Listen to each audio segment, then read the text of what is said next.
বিলাসবহুল যাত্রা, তারপরে মাঝ সমুদ্রে হারিয়ে যায় টাইটানিক। প্রচলিত মত, হিমশৈলে ধাক্কা লেগেই সলিল সমাধি হয়েছিল এই জাহাজের।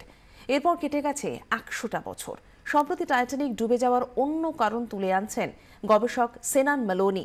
শুধু তাই নয়, আইরিশ গবেষক উড়িয়ে দিয়েছেন দুর্ঘটনার তত্ত্ব। ইংল্যান্ডের সাউদাম্পটন থেকে নিউ ইয়র্ক, এই দীর্ঘ পথটা রূপকথার মতো সাজানো গোছানো। এই সুযোগ কেউ ছাড়ে? তাই হয়তো বিলাসবহুল টাইটানিকে সওয়ার হয়েছিলেন অনেকেই, কিন্তু বিলাসিতার ইচ্ছেটাই কাল হলো।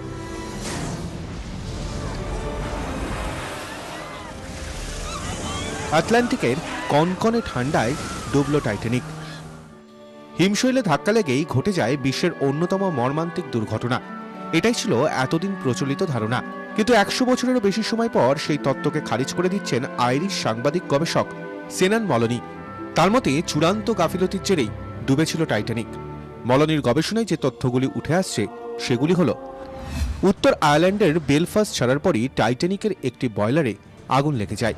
তবে আগুন লাগার বিষয়টি চেপে যাওয়া হয়। সাউদাম্পটন বন্দরেও জাহাজের বয়লারে মেরামতি হয়নি। মেরামতি হলে 10ই এপ্রিল 1912-র মধ্যে নিউ ইয়র্কের উদ্দেশ্যে যাত্রা শুরু করতে পারত না টাইটানিক।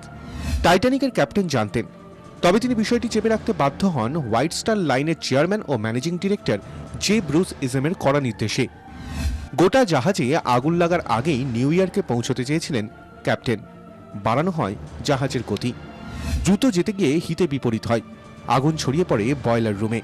প্রচণ্ড উত্তাপে নরম হয়ে যায় জাহাজের ধাতব দেওয়াল। তাই হিমশৈলের সঙ্গে ধাক্কা লেগে সহজেই ফেটে যায়। জাহাজের কর্মী যাত্রী মিলিয়ে মোট 3000-এর বেশি মানুষ ছিলেন, কিন্তু জাহাজে যা লাইফ বোট ছিল তাতে সর্বোচ্চ 1178 জন যাত্রী উঠতে পারেন। অর্থাৎ যথাযথ যাত্রী সুরক্ষার ব্যবস্থাও ছিল না টাইটানিকে। বিশেষজ্ঞ মহলের ধারণা, ম্যালোনির গবেষণা প্রচলিত দুর্ঘটনার তত্ত্বের পাশাপাশি উস্কে দিল অবহেলার তত্ত্বকেও। ব্যুরো রিপোর্ট, 24 ঘন্টা।